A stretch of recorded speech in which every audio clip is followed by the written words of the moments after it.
Hi everyone, today I want to show you how to access exactly the screen that your students are seeing.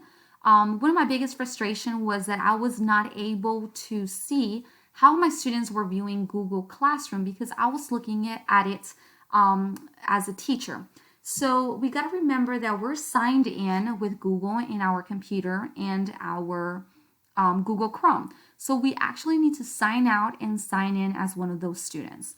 So to do so, you click on the icon at the right-hand corner where your name or your picture is, and then you click on Add. And just pick one of your students that you want to use as a sample, someone that you can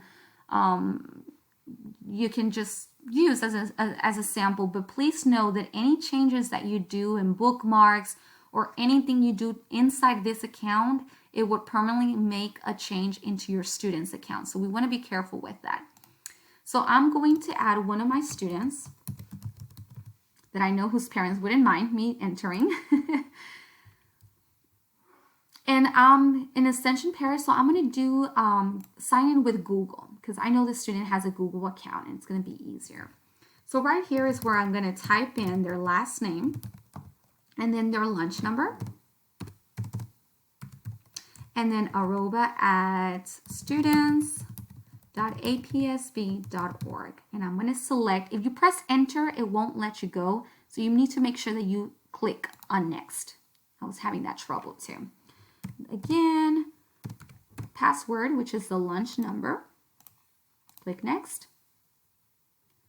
All right, now I am connected as turn on the sync. This is only telling you that you're receiving everything, all the bookmarks that student has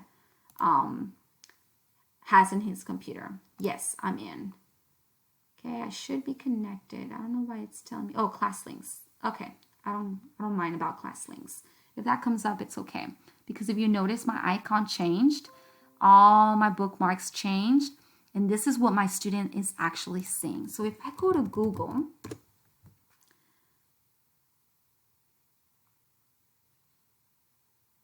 I should be able to see his Google Classroom. You notice his little icon is here, and I'm entering as Classroom. And this is how I was able to see that my students were not all able to open the CAMI documents that we were struggling with. So you see, the student's now able to see I'm able to see the student's platform, this virtual platform, the way that they're seeing it.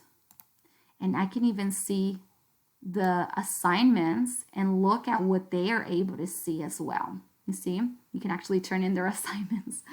So just be careful. The biggest thing here is that you always want to make sure that you select then yours when you're working so that you don't get confused and you're using that. If you want to remove the student permanently from your account, let's say you don't want to use it anymore, you don't want to mess up anything. So you just go to manage and then you click right here and you remove the person.